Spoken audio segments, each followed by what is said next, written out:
వేరే కల్చర్ నుంచి వచ్చినాను. అంటే నా కల్చర్ ఏమని చెప్పాలనుకున్నాను, నేను హిందూ అని చెప్పలేదు. ఎందుకంటే నేను ఆ ట్రెడిషన్స్ అన్ని మేము ఫాలో అవ్వం. హిందూ కల్చరే మా డిఫరెంట్ కల్చర్. సో అలాగే మాకు రకరకాల దేవతలు ఉంటాయి,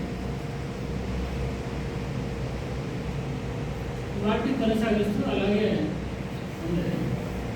నేను బీటెక్ ఇంటర్మీడియట్ బీటెక్ కేఎల్సి కాలేజీలో జాయిన్ అయ్యాను. నాకు బేసికల్గా విజయవాడ అంటే నచ్చదు కాబట్టి నాకు అక్కడే సీట్ వచ్చింది. నేను అక్కడి నుంచి రావడానికి నేను చాలా ట్రై చేశాను, బట్ నేను అక్కడ ఉండాల్సి వచ్చింది.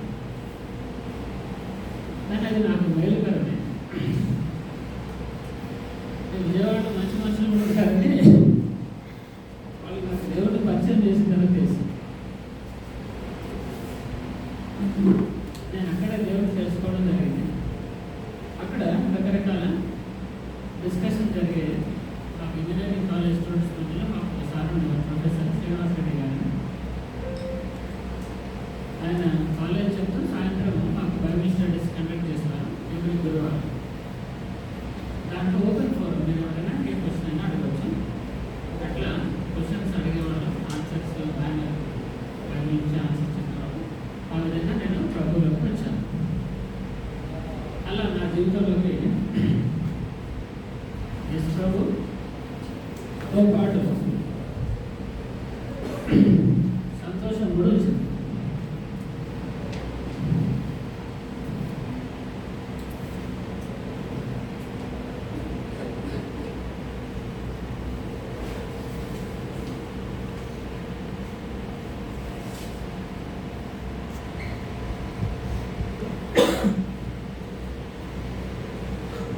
అయితే ఇవాళ లూకా సువార్త మనం చాలాసార్లు ఎవరి క్రిస్మస్ చాలా అది లూకా సువార్త 2వ అధ్యాయం 1 నుంచి 20 వచనాలు ఎవరైనా చదివిపోతాం. చదువుతామా? లూకా సువార్త 1 నుంచి 25. ఇది స్పీకర్ పెట్టుకుంటారా? అందరికీ ఆడియో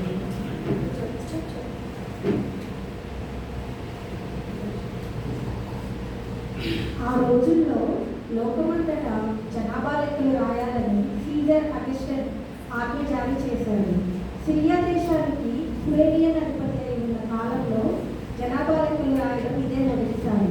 అందరూ ఆ లెక్కల్లో తమ పేరు నమోదు చేయించుకోవడానికి ఎవరి గ్రామానికి వారు వెళ్ళిపోయారు.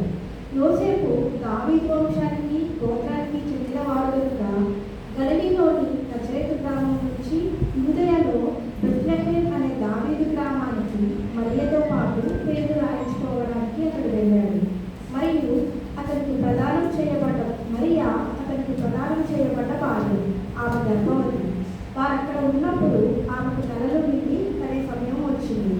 ఆమె తొలిచూలు కుమారుని కన్నది. ఆయనను పొత్తిగుడ్డలతో చుట్టి పశువుల దొడ్డిలో పడుకోబెట్టింది, ఎందుకంటే సత్రంలో వారికి స్థలం లేదు. ఆ ప్రాంతంలో గొర్రెల కాపరులు కొందరు పొలాల్లో ఉంటూ రాత్రి వేళ తమ మందను కాచుకుంటూ ఉన్నారు. ఉన్నట్టుండి ప్రభువు దేవదూత వారి ప్రేరించాడు. ప్రభు మహిమా ప్రకాశం వారి చుట్టూ మెరిసింది. వారి అధికంగా అడిగిపోయారు. అయితే దేవదూత అన్నాడు, భయపడకండి, ఇదిగో వినండి, ప్రజలందరి కోసము మహానందకరమైన శుభవార్త మీకు తెచ్చాను. ఈ రోజే దావీదు గ్రామంలో ముక్తి ప్రదాత మీ కోసం జన్మించాడు. ఈయన ప్రభువు అభిషక్తుడు. మీకు ఇదే ఆనవాలు. ఆ శిశువుకు పొత్తిగుడ్డలు చుట్టి ఉండడం, పశువుల తొట్టిలో ఆయన పడుకుని ఉండడం మీరు కనుగొంటారు. హఠాత్తుగా పరలోక సేన సమూహం ఆ దేవుడితో పాటు కనిపించి దేవుడిని స్తుతిస్తూ, సర్వోన్నతమైన స్థలాల్లో దేవుడికి మహిమ, భూమి మీద శాంతి, మనుషుల పట్ల మంచి సంకల్పం అన్నారు. దేవదూతలు వారిని విడిచి పరలోకానికి వెళ్ళిపోయిన తరువాత కాపరులు జరిగినది ప్రభువు అని తెలిపాడు కదా, రండి బెత్లెహేం వెళ్ళి చూద్దామని ఒకరితో ఒకరు చెప్పుకున్నారు. వారు త్వరగా వెళ్ళి మరియను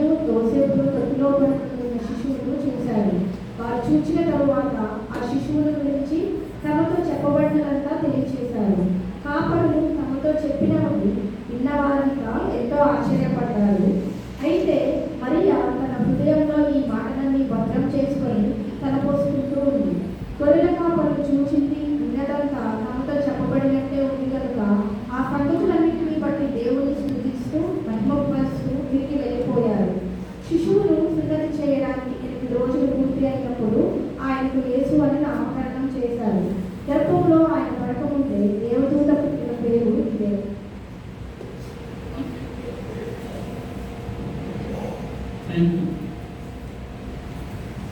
ఇది అనేక సార్లు వింటారు.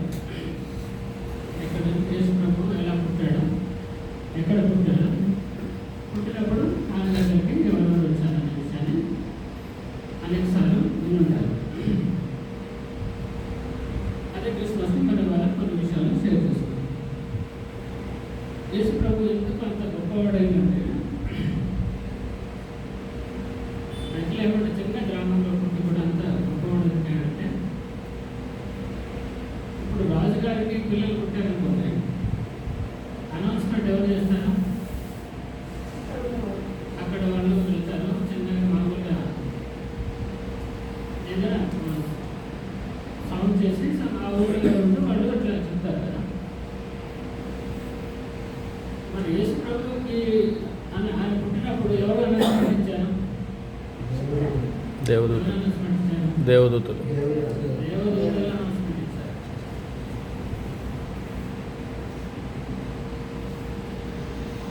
ఈ అనౌన్స్మెంట్ అంటే ఇప్పుడు మరి ఎవరు చూశారు? జ్ఞానులు, గొర్రెల కాపర్లు. గొర్రెల కాపర్కి కనిపించారు, వాళ్ళ మదర్కి కూడా కనిపించారు. నీకు పరిశుద్ధాత్మలో గర్భం ధరిస్తావు, నువ్వు కుమార్ని పెట్టవు అని చెప్తే ఆమె భయపడింది. ఎలాంటి విషయాలు భయపడతాం? మనం ఎప్పుడు చూడని విషయాలు చూసినప్పుడు మనం సడన్గా భయపడడం అనేది జరుగుతుంది.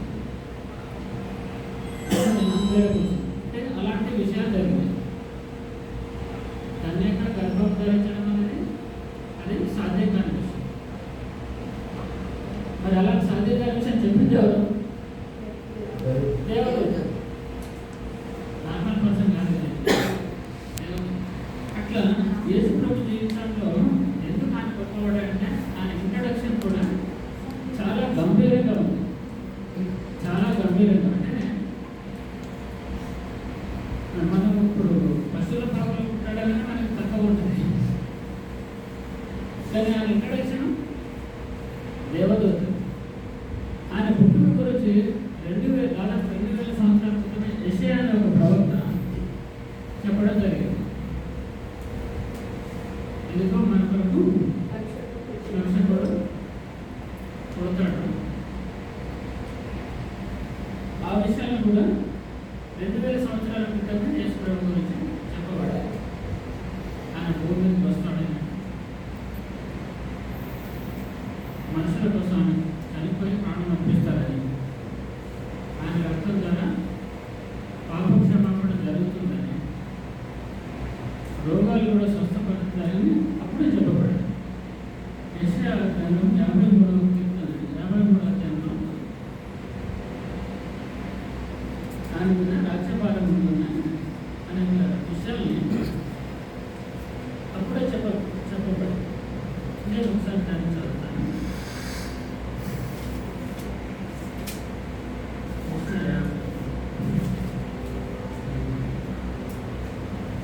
దీంట్లో ఏముంటుందంటే, మేము తెలియజేసిన సమాచారం ఎవడు నమ్మేను, ఎవరు నమ్ముతారని క్వశ్చన్ వేస్తూ చెప్తున్నాడు. ఇది యేసు ప్రభు పుట్టక ముందే 2000 సంవత్సరాల క్రితం జరిగిన సంఘటన.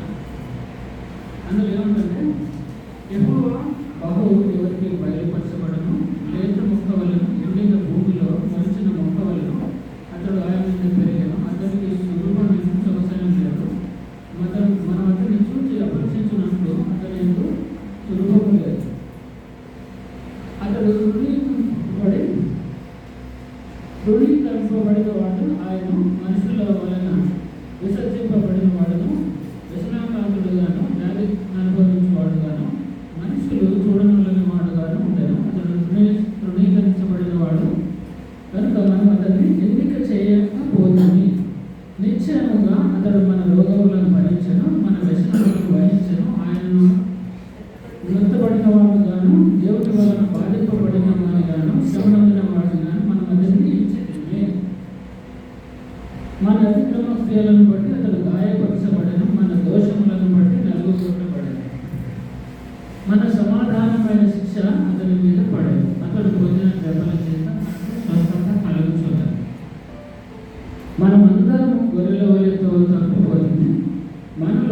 ప్రతి వాడును తనకిష్టమైన త్రోవకు తొలిగారు.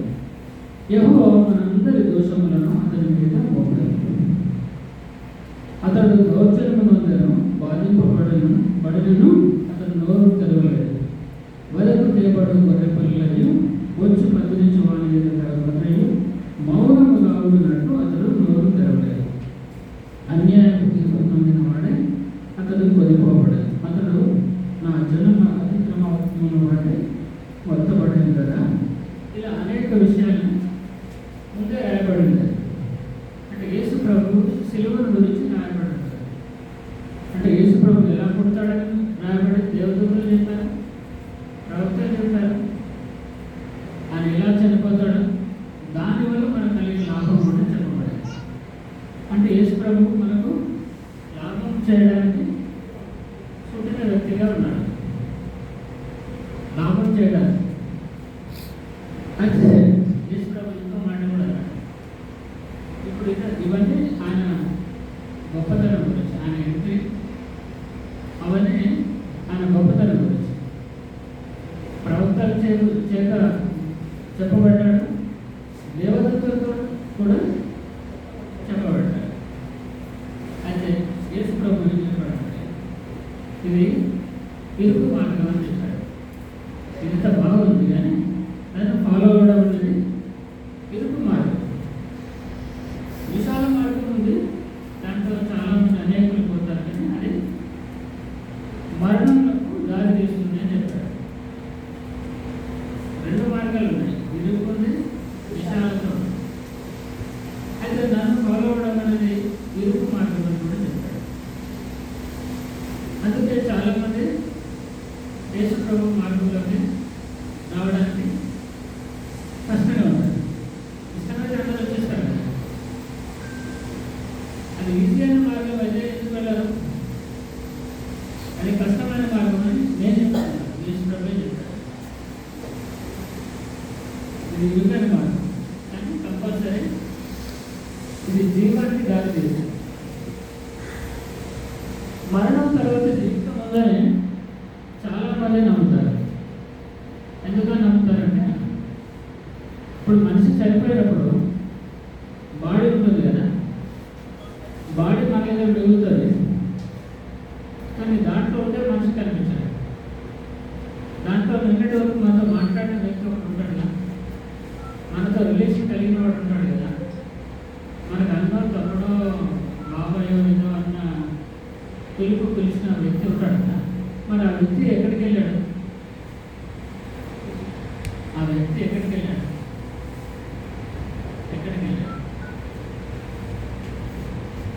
అంటే శరీరాన్ని విడిచిపెట్టాల్సింది.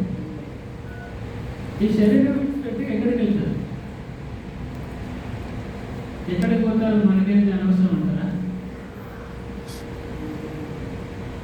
అనవసరమని అనుకుంటే అది మనం ఏం చూస్ చేసుకున్నట్టంటే విశాల మార్గాలు. నేను ఆలోచించాల్సిన అవసరం అంటే మనం లైన్ చేసుకొని ఉంటాం అన్నమాట. అంటే కళ్ళకు గంతలు కట్టుకుని చూడొద్దు, అటు చూడొద్దు, అటు వినొద్దు, ఇది వినొద్దు. మనకు నచ్చినట్టుగా ఉందాము అనేది. నచ్చినట్టుగా ఉండడంతో ఏముంటుంది? రోజు పేపర్లు వస్తాయి. రోజు పేపర్లు ఏమొస్తాయంటే భార్యని భర్త చనిపోయినా భర్తని భార్య చంపడానికే పెళ్లి చేసుకుంటున్నారా? మరి ఎందుకు చంపుకుంటున్నారు? ఎందుకు సమాధానం ఎందుకు లేదు? సమాధానం అంటే ఇద్దరు వ్యక్తుల మధ్య సరైన సంబంధం. సరైన సంబంధం అంటే ద్వేషించకపోకపోవడం. అది తల్లిదండ్రుల మధ్య కావచ్చు, భర్త పేరెంట్స్ పిల్లల మధ్య కావచ్చు, అన్నదమ్ముల మధ్య కావచ్చు. సమాధానం అంటే అండర్స్టాండింగ్. ఎదుటి వాళ్ళని గౌరవించడం, వాళ్ళ ఒపీనియన్ మనం తీసుకోవడం, మన ఒపీనియన్ వాళ్ళకి తీసుకోవడం. నేను వాళ్ళకి హాని చేయకూడదు, వాళ్ళు నాకు చేయలేదు. నేను నా తమ్ముడికి అన్యాయం చేయకూడదు, నా తమ్ముడు నాకు అన్యాయం చేయకూడదు. అంతే కదా. అదే సమాధానం. ఆ సమాధానం మిస్ అయింది కదా. ఎందుకు మిస్ అయింది?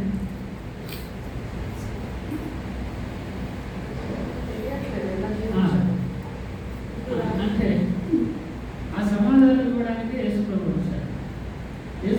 దగ్గరికి వస్తే సమాధానం వస్తుంది, స్వస్థత వస్తుంది, ఇవన్నీ వస్తాయి. మరి ఇరుకు అది ఇరుకు మార్గం, అది తప్పు కాబట్టి అక్కడికి మనం వెళ్ళడానికి ఇష్టపడాలి.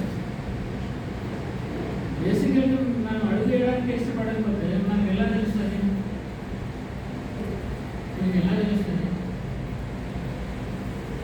మీరు అసలు ఆ ఫ్రూట్ని తినడానికే మీరు రెసిస్ట్ చేస్తే దాని టేస్ట్ ఎట్లా తెలుస్తుంది? యేసు ప్రభు గురించి రకరకాల ఒపీనియన్స్ ఉంటాయి సొసైటీకి. చాలామంది ఇదొక మతం, అదొక మతం, వాళ్ళకి ఆయన దేవుడు, వీళ్ళ దేవుడు, అట్లా ఆయన ఒక దేవుడు అన్నట్టుగా మనకు ఒపీనియన్ ఉంటుంది. అంటే నాకు కూడా అదే ఒపీనియన్ ఉంటుంది. నేను కూడా అదే ఒపీనియన్లో జీవించిన వాడు, నేను స్పెషల్ కాదు.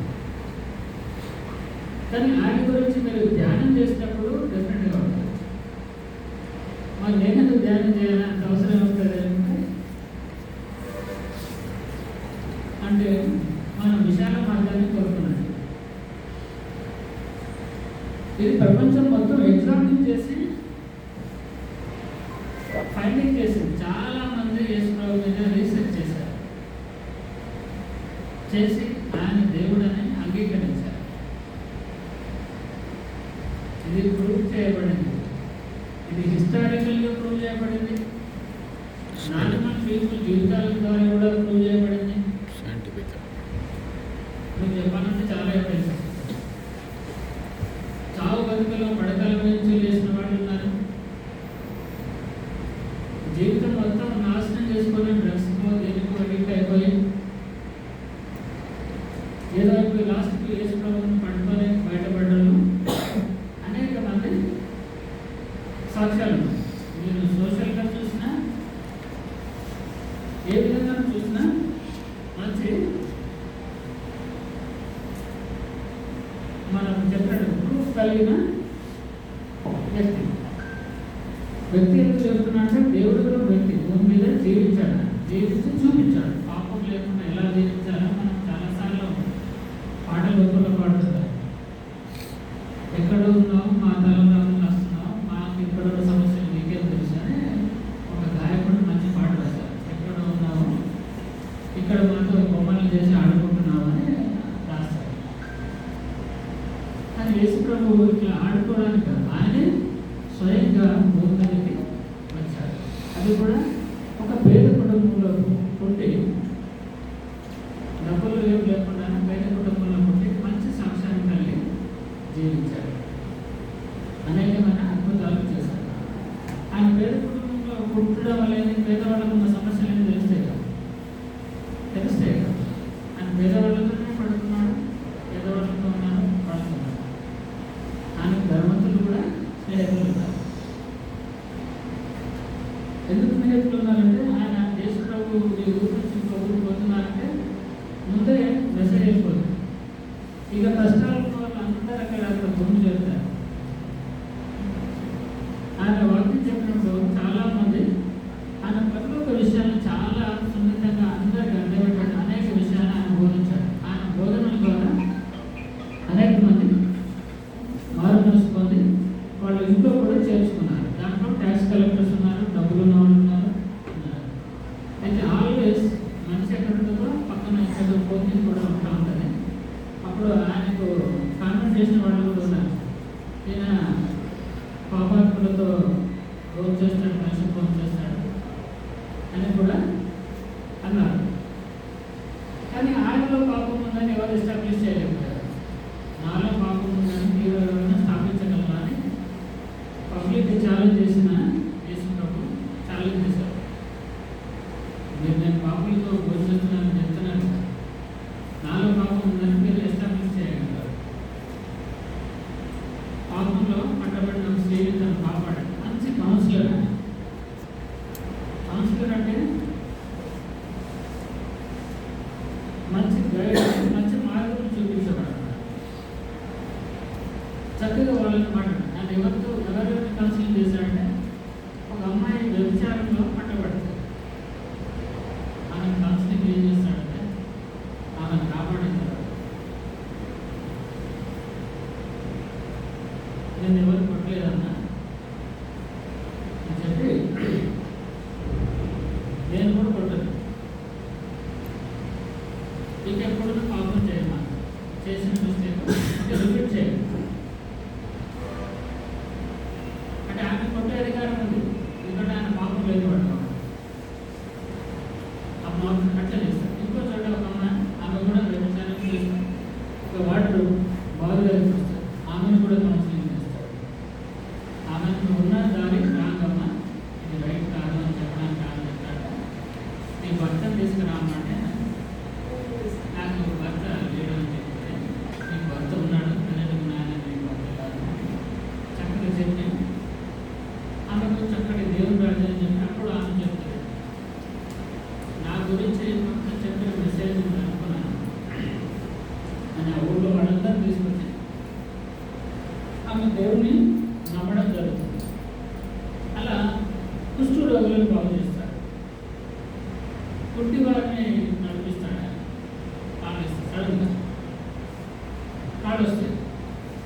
ఇట్లా అనేక అద్భుతాలు చేస్తున్నప్పుడు జనాలకి ఏంటంటే యేసు ప్రభు మీద అటాక్ చేద్దామంటే జనాల నుంచి ప్రాబ్లం వస్తుంది.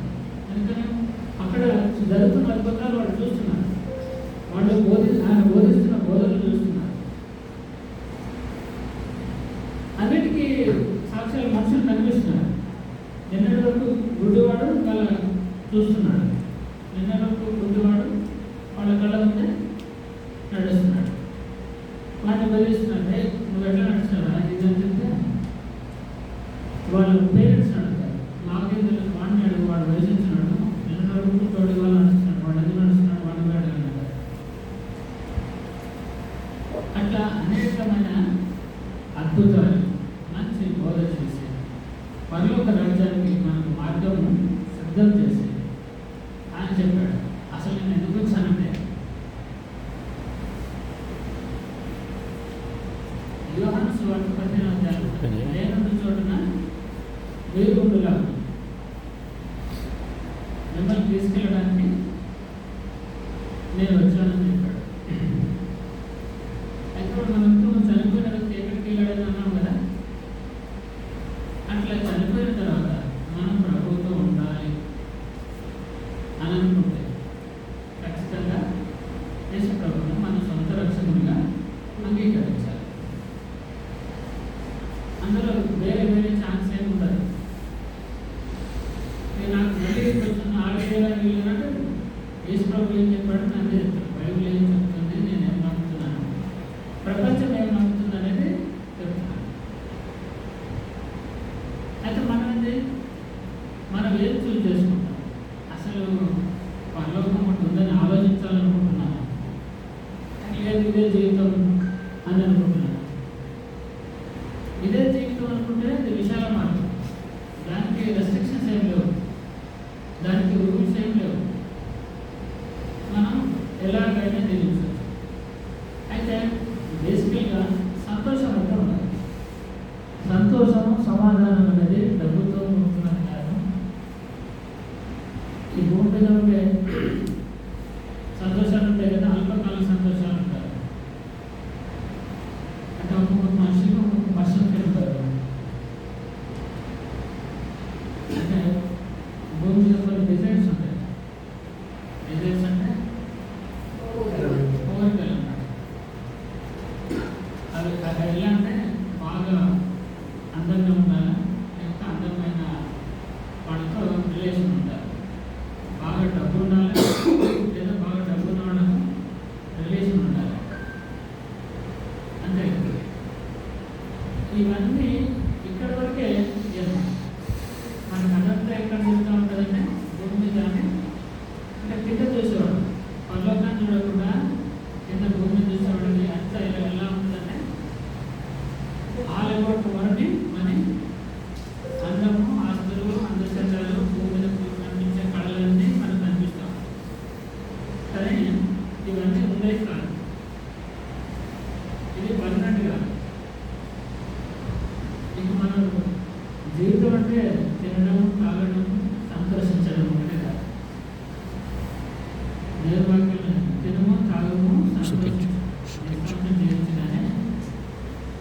మర్చిపోతున్న సంగతి మర్చిపోతుంది మాట అని ఒక డైలాగ్ ఉంటుంది. మన ఇష్టం వచ్చినట్టు జీవించవచ్చు, కానీ ఒకనొక దినాన్ని తీర్పు ఉంటుంది. మనం కోర్టులోకి వస్తాం, దేవుని కోర్టులోకి నిలబడాల్సి వస్తుంది. అప్పుడు మన జీవితాన్ని గురించి మనం అక్కడికి పెట్టి చెప్పాలి. మనమేం ర్యాండమ్గా భూమి మీదకి రాలేదు, ర్యాండమ్ అనుకోకుండా పుట్టారు అని కాదు. మనం పర్పస్ కోసం పుట్టినాం. పర్పస్ కోసం అంటే దేవుని రక్తాన్ని అది ఎక్కడ ఉంటుందని ఇక్కడ చూపించడానికి. దేవుడు బాగా కొట్టుకోండి నేను చెప్పలేదు, ఒకళ్ళు మోసం చేయమని నేను చెప్పలేదు. ఏం చెప్తారు ప్రభు? ప్రేమని పంచాలి, నీతిని న్యాయాన్ని ఎస్టాబ్లిష్ చేయాలి. నువ్వు ఇక్కడ ఎస్టాబ్లిష్ చేసినప్పుడే నువ్వు పరలోకానికి వారసుడు. అది యేసు ప్రభువును నమ్మడం ద్వారా తప్ప మన సొంతగా అయితే రాదు. ప్రభు మీద విశ్వాసం ఉంచుతుందంటే మనలో పరిశుద్ధాత్మ వస్తుంది. అంటే నార్మల్ వ్యక్తి కంటే పరిశుద్ధాత్మ వచ్చినప్పుడు ఏంటంటే మనం రీచెక్ చేసుకుంటాం. ఎవ్రీడే మన బిహేవియర్ని, మన నడకని, మన పడకని మనం రీచెక్ చేసుకొని దేవునికి దగ్గరగా జీవిస్తారు. అందుకే చాలాసార్లు దేవుడు గొప్ప గొప్ప కార్యాలని సాధారణ మనుషులుగా చేస్తాడు. సాధారణ మనుషులుగా చేస్తాడు. అవి మనం నమ్మలేక ఏం చేస్తామంటే మనం దాని మీద మనలో రీల్స్ ట్రోల్స్ పెడతా ఉంటారు.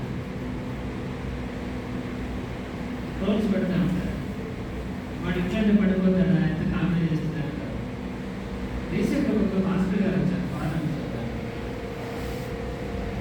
ఆయన దగ్గరికి వస్తే ఇక్కడ ఉన్న మాస్టర్లే పడతారు. అక్కడ ఉన్న మాస్టర్లే అంటే అక్కడ పరిశుద్ధాత్మతో పోలీస్ పెడుతూ ఉంటారు. ఆయన మనిషి మళ్ళీ భోజనం చేస్తాడు. మధ్యాహ్నం చేసేసారు. How you are connected to the lord అనేది దేవునితో కనెక్షన్ మనకి ఎలా ఉందనే దాన్ని బట్టి మనం అంత స్పిరిచువల్గా ఉంటాం. వాడు ఇదే సంబంధమైన ఈ జాబ్లో చేసి వాళ్ళు దేవుని జాబ్ని పనిగా పెడుతుంటారు. సో మరేమేం చేయగలమంటే మనకు ఆల్రెడీ జాబ్ ఉంది, కానీ మనం యేసు ప్రభువుని మన హృదయంలోకి అంగీకరిస్తే చాలు, దేవుడు మనలో పనిచేయడం స్టార్ట్ చేస్తాడు. అది ఇండివిజువల్గా తెలుస్తుంది. నేను 100 సార్లు చెప్పినా అది ఎక్స్పీరియన్స్ చేయకుండా చెప్పలేదు. మీరు తినని ఫ్రూట్ గురించి అండి, నేను ఒక ఫ్రూట్ని తినలేదు, మీరు దాని గురించి ఎక్స్ప్లెయిన్ చేయండి. మీరు తిన్నది ఒకటి బాగా బెస్ట్ ఫ్రూట్ ఏదైనా ఉందనుకోండి, మీరు నాకు ఎట్లా ఎక్స్ప్లెయిన్ చేస్తారు చెప్పండి. మీరు ఒక మంచి ఫ్రూట్ తిన్నారు, నేను అసలు తినలేదు, మీరు అది బాగుంది అని చెప్పి మీరు ఎట్లా చెప్తాను? నేను దాన్ని తినేంత వరకు దాన్ని టేస్ట్ తెలియదు. నేను దాన్ని తినేంత వరకు మీరు ఎంత ఎక్స్ప్లెయిన్ చేసినా అది నాకు అర్థం కాదు. అట్లా యేసు ప్రభువుని మన హృదయంలోకి ఆహ్వానిస్తే తప్ప ఆయన రుచిని మనము, ఆయన శాంతిని మనము, ఆయన సమాధానాన్ని అది ఫీల్ అయితేనే తెలుస్తుంది. నేను 100 సార్లు చెప్పినా అది ఫీల్ అయిన వాళ్ళు మీరు ఇండివిజువల్ ఎవరిని అడగండి, అసలు నువ్వు ఎందుకు దేవుని నమ్ముకున్నావు అని అడగండి. అంటే చాలామంది అడుగుతూ ఉంటారు, మన బంధువుల్లో ఎవరో ఒకరు నమ్ముకుంటాం. మనం ఏమనుకుంటామంటే నేనేం పోయిన ఆలోచించింది బాగానే అడిగా, నేను బాగానే ఉన్నావు, మంచిగా మంచి ఉద్యోగం చేస్తున్నాను, నువ్వు వేసుకోవాలని నమ్ముకున్నా, అంతే చీపాన్ని ఎట్లా చేశాను అంతే కదా. ఇప్పుడు నా గురించి నేను ఒకరిని ఫస్ట్ ఆ రోజుల్లో విధిగానే నువ్వు అంత చదువుకున్న పిల్లలంతా నువ్వు బాగా మంచి చదువుకుని ఇంజనీర్ అయినా డబ్బులు కూడా వేసుకోవాలని అనుకున్నాను. అంటే వేసుకోవాలంటే అందరికీ యాక్సెస్ ఉంటాడు కాబట్టి విలువ లేకుండా చూస్తాను. అందరికీ యాక్సెస్ ఉన్న దానికి మనం విలువ లేకుండా చూస్తాం. బట్ అట్లా ఆయన మనకు అవైలబుల్గా ఉండాలని యేసు ప్రభు అట్లా మనకు దగ్గరగా ఉన్నాడు, కానీ విలువ లేని దేవుడు కాదు. మనం అందరికీ ఆయన అందుబాటులో ఉండాలి. ఈవెన్ అడుగుతున్న ముష్టివాడి కూడా దేవుడు అందుబాటులో ఉంటాడు. వాళ్ళు కూడా రిజెక్ట్ చేస్తారు. ఎందుకంటారంటే తెలియదు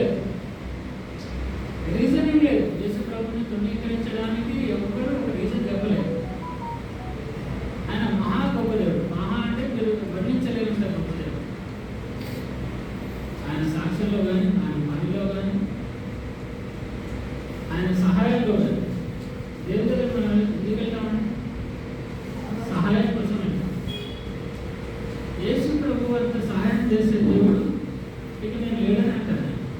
అంటే నువ్వు యేసుప్రభుని నమ్ముకున్నాను కాబట్టి మీరు ఇట్లానే అంటాను.